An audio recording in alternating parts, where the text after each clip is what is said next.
참 좋으신 주님이 오늘도 함께 하시니 감사합니다. 그 어떤 순간에도 어려움 가운데도 기쁨 가운데도 주님과 동행하는 우리 되게 하여 주옵소서. 예수께서 우리에게 이루신 일이 그 일인 줄 믿고 하나님과 관계가 지속되게 하시고 우리가 죄를 지었을 때도 우리가 선을 행할 때에도 우리가 어디에 있든지 하나님과 관계가 끊기지 않게 하여 주시옵소서. 그래야 돌아갈 길이 열립니다. 하나님 그 길을 잃어버리는 어리석음 없게 하여 주시옵소서. 감사합니다. 고마우신 예수님 이름으로 기도드렸습니다. 아멘. 아멘. 오늘은 갈라디아서 말씀 같이 봅니다. 갈라디아서 1장 1절에서 5절. 갈라디아서 1장 1절에서 5절. 네. 지난주로 그 수요일 날 저희가 원래 이제 성경 통독 모임이 있었는데 이제 지난주로 이제 끝났어요. 신구약 통독이 다 끝났어요. 그래서 이제 다 완결했고 그 모임을 그냥 이어서 수요 예배로 한번 좀 연결해 볼까 해요. 저녁 8시쯤 지금 모이고 있는데 이제 주일날 따로 얘기해야 되겠지만 8시가 좋을지 7시가 좋을지 아니면 7시 반이 좋을지 시간 잡아서 1시간 정도 예배할 수 있는 수요 예배를 이제 시작을 좀 해보려고 합니다. 그래서 8월 중엔 그러다 보니까 뭐 근데 휴가도 있고 뭐도 있고 해서 딱 고정적으로 시작했다라고 말하기보다 8월 한동안 기도회 형태로 해서 한 달을 좀 진행을 해보고요.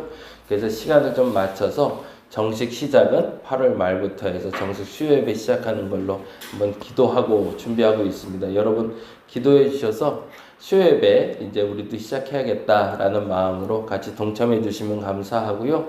저녁 기도회로 모이도록 하겠습니다. 오전엔 다들 출근하시고 안 계셔서 그래서 시간 되시면 우리 수요일날 예배 함께 모여서 같이 이런 식으로 하려고 그래요. 찬양 한두 곡 정도 하고 그리고 성경 공부식으로 진행하고 그리고 같이 기도하고 돌아가는 시간 갖도록 하겠습니다.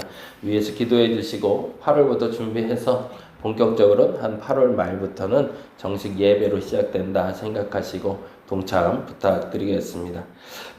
갈라디아서 1장 1절에서 5절 같이 한 목소리로 읽도록 합니다. 사람들에게 난 것이 아니요 사람으로 말미암은 것도 아니요 오직 예수 그리스도와 그를 죽은 자 가운데서 살리신 하나님 아버지로 말미암아 사도된 바울은 함께 있는 모든 형제와 더불어 갈라디아 여러 교회들에게 우리 하나님 아버지와 주 예수 그리스도로부터 은혜와 평강이 있기를 원하노라. 그리스도께서 하나님 곧 우리 아버지의 뜻을 따라 이 악한 세대에서 우리를 건지시려고 우리 죄를 대속하기 위하여 자기 몸을 주셨으니 영광이 그에게 세세토록 있을지어다. 아멘. 아멘. 사실은 갈라디아서는 1장 1절에서 5절에서 할 얘기를 다 했어요. 갈라디아도 역시 동일합니다. 고린도 교회와 마찬가지로 이상하게 사도 바울이 복음을 전하고 나면 그 다음에 싹이 났는데 건강한 싹도 물론 나겠죠. 건강한 신앙도 생겨서 교회도 생겼지만 불신하는 사람들이 생기는 거예요. 불편해하는 사람들, 잘못된 복음을 받아들였다는. 그래서 오늘 본문은 이렇게 표현을 하고 있는데 이런 단어가 나오고 있어요. 6절 7절 보니까 6절에 이렇게 나오죠. 그리스도의 은혜로 너희를 부르신 이를 이같이 속히 떠나. 그리고 뭐라고 돼 있죠? 다른 복음이라고 돼 있어요. 거기다가 줄을 좀 쳐놓죠. 지금 하고 싶은 얘기는 이것에 대해서 이야기하고 싶다라는 게 갈라디아서예요. 갈라디아서에는 복음에 대해서 이야기할 건데 근데 그 복음을 갈라디아 교인들이 잘못된 해석으로 받아들인 게 있다라는 거예요. 근데 신기하게도 너무 빨리 떠났어라는 거예요. 아니 그렇게 순수하게 잘못되면 어느 순간에 갑자기 이렇게 떠날 수 있지? 깜짝 놀랐어 라는 얘기예요. 그리고 나서 7절에 이렇게 얘기합니다. 뭐라고 돼 있죠? 다른 복음은 없다. 예, 거기다 줄 쳐놓죠. 다른 복음 다시 줄 쳐놓고 다른 복음은 없는데 내가 아는 한 복음은 하나인데 라고 얘기하는 거죠. 다른 복음은 없나니 다만 어떤 사람들이 너희를 교란하여. 아 그렇네요. 누군가 잘못 씨를 또 뿌린 게 있네요. 어떤 사람들이 너희를 교란하여 그리스도의 복음을 변하게 했대요. 그러면 우리가 알아야 될 그리스도의 복음이 뭐냐가 제일 중요하겠죠. 우리도 그걸 잡고 가야지 그게 흔들려 버리면 다른 게 다 흔들려 버리는 거니까. 근데 그 얘기에 대해서 복음이 뭐냐라고 얘기할 때 갈라디아서 1장 4절은 정확하게 이렇게 표현하고 있습니다. 복음이 뭔지를 한번 볼까요? 같이 읽어봅니다. 그리스도께서 하나님 곧 우리 아버지의 뜻을 따라 이 악한 세대에서 우리를 건지시려고 우리 죄를 대속하기 위하여 자기 몸을 주셨으니 이게 복음이죠. 네, 복음이라는 건 다른 것이 아니라 우리 죄를 대속하기 위하여 예수께서 자기 몸을 주신 겁니다. 그렇죠? 그게 복음입니다. 근데 그러면 다른 복음이 들어왔다는 건 뭘까요? 여기서 다른 복음은 이방인들의 복음이 아니라 유대인들이 가져온 복음을 얘기해요. 할례 받아야 구원받을 수 있어. 율법을 지켜야 복음 구원받을 수 있어. 라는 얘기를 첨가했던 거죠. 그래서 어떻게 십계명도 안 지키면서 예수 믿으려고 드냐? 이런 법은 지켜야지 최소한 이런 건 해야 돼. 라고 사람들이 자꾸 뭐를 첨가한 거죠. 조미료 넣듯이 착착착착 넣으면서 이걸 넣어야 맛이 좋아 라고 얘기하면서 자꾸 다른 맛을 가미하는 거죠. 라면을 잘 끓이는 사람은 두 가지를 잘하면 된다고 그래요. 라면 잘 끓이려면 물을 잘 끓이면 되는데 물이야 뭐 자기가 알아서 끄는데 뭐 물을 잘 끓여 그러는데 물을 잘 끓인다는 얘기는 뭘까요? 물량을 잘 맞춘다는 거거든요. 그리고 두 번째로 잘하는 게 뭐냐면 면사를 잘 익히는 거를 라면을 잘 끓인다고 그래요. 그런데 어떤 사람은 물만 잘 끓이고 라면만 잘 끓여도 맛있게 끓일 수 있는데 그건 아니야 라고 주장하는 사람들이 생기는 거죠. 거기에 고춧가루 넣어야지, 청양고추 정도는 넣어줘야지, 고기 정도는 넣어줘야 맛있는 거야 라고 자꾸 얘기하기 시작하는 거죠. 그러면 사람들이 혼돈되는 거예요. 진짜가 뭐지? 원래는 뭐지? 근데 원조를 찾아야죠. 원래 라면은 이렇게 끓이는 거야 라고 말하는 것처럼 원래 복음은 이거야. 근데 그러다 보니까 이 복음에 이런 조미료가 들어갔어 라고 이야기하는 게 사실은 오늘 본문의 이야기예요. 근데 그 시작점이 뭐라고요? 우리 죄를 대속하기 위하여 자기 몸을 주신 거래요. 이 부분은 조금 더 설명이 필요해요. 그래서 사람들 생각에 내가 죄를 지어도 되는구나 라고 착각을 해요. 그건 아니죠. 내가 죄를 지어도 된다고 인정해 준 것이 아니라 내가 죄인임을 인정하고 주님께 나올 때 구원받을 수 있다는 거죠. 여기에는 곡해가 없어야 돼요. 예수 믿기 시작하면 그래서 사람들에게 오해가 생긴 거예요. 내가 예수 믿으면 더 이상 죄를 안 짓겠구나. 근데 이상하게 안 그렇더라는 거죠. 내가 예수 믿고 구원받았는데 다음날 보니까 똑같이 담배 피고 있고 똑같이 죄 짓고 있고 이건 뭐지? 이게 궁금해진 거고요. 그러다 보니까 사람들이 스스로 자기들에게 면죄부를 준 거예요. 뭐라고? 이렇게 죄를 지어도 나는 구원받을 수 있어. 그러니 죄 짓고 살아도 되겠네? 라고. 아니면 어떤 사람은 더 이상 죄를 짓기 싫어서 끊임없이 고행을 하는 거죠. 자기를 괴롭혀요. 안 돼. 이거 하면 안 돼. 저거 하면 안 돼. 그래서 율법이라는 걸 또 만들어버리기 시작했다는 거죠. 그게 아니라 예수 믿는 것만으로 구원받을 수 있다. 이게 시작이다. 그러면 예수 믿어서 예수께서 대속하셨다는데 대속한 건 뭘까? 내가 거짓말한 걸 대속한 걸까? 내가 도둑질한 걸 대속한 거 아니요. 내가 거짓말하고 내가 도둑질한 건 내가 갚아야 돼요. 죄에 대해서 용서받았다라고 그래요.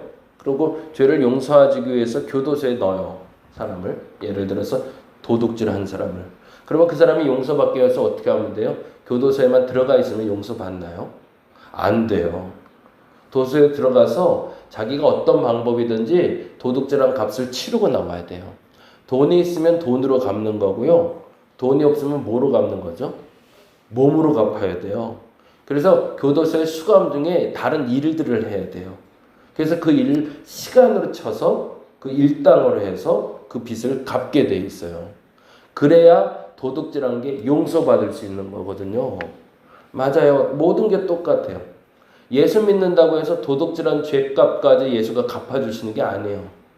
살인하고 나서 내가 용서받았다? 그렇다고 해서 살인한 죄가 사라졌나? 아니요. 사라진 거 아니에요.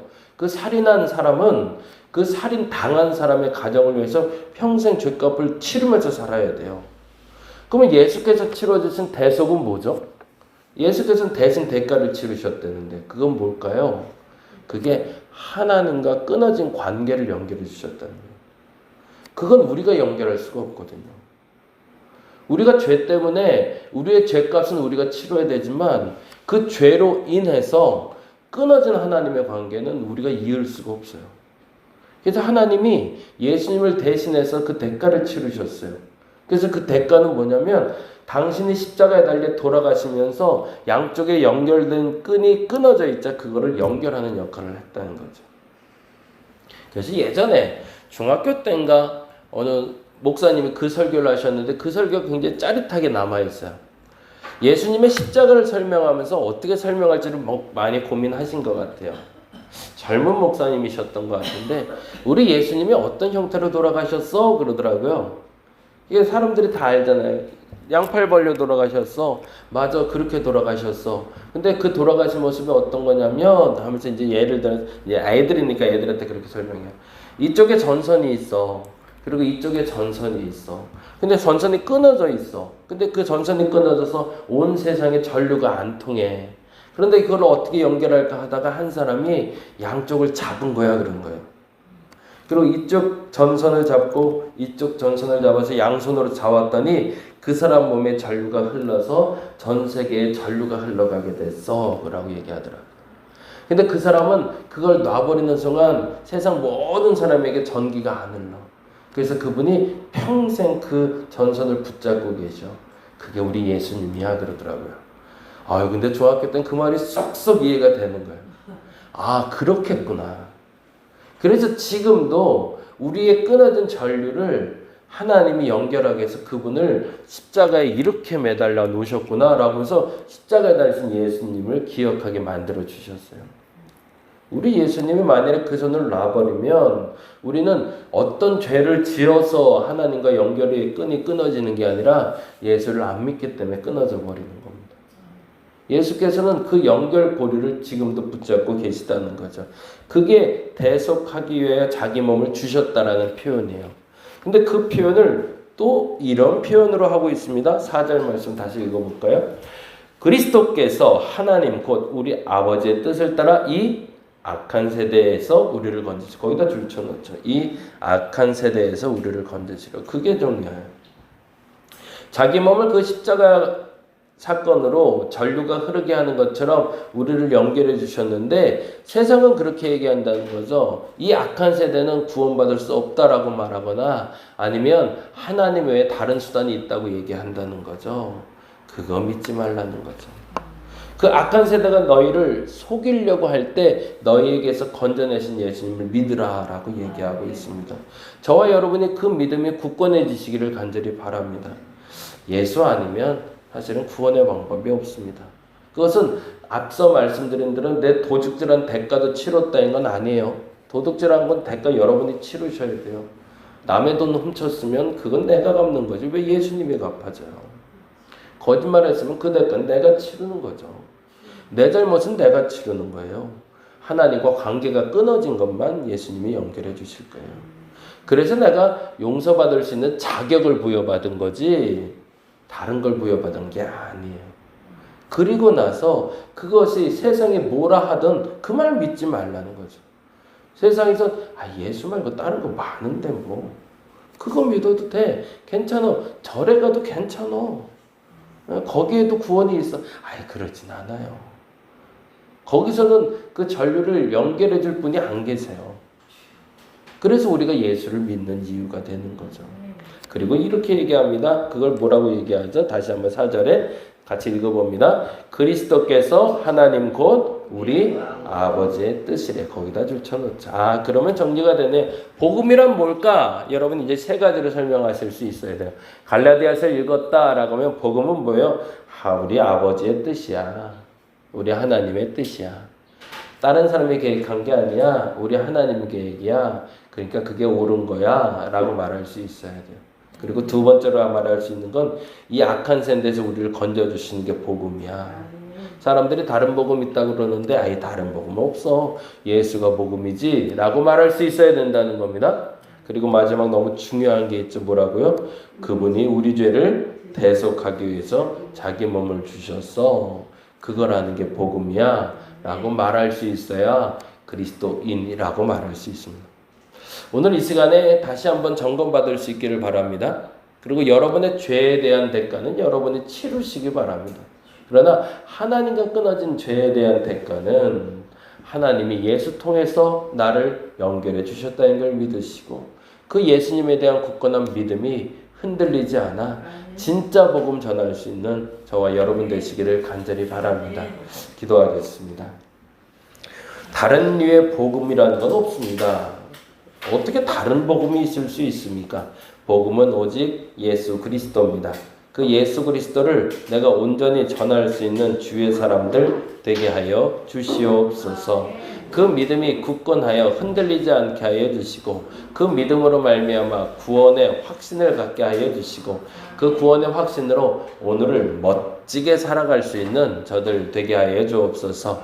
이제 다음 주부터는 우리가 수요일 날 함께 기도하며 우리 수요 기도회를 시작해 보고자 합니다. 한 몸 되게 하여 주시고 하나 되게 하여 주시고 마음껏 기도할 수 있는 사람들이 기도하고 싶었던 사람들이 모이는 자리 되게 하여 주시고 새로운 사람들 함께 했던 사람들 함께 할 사람들이 하나 되게 하여 주시옵소서.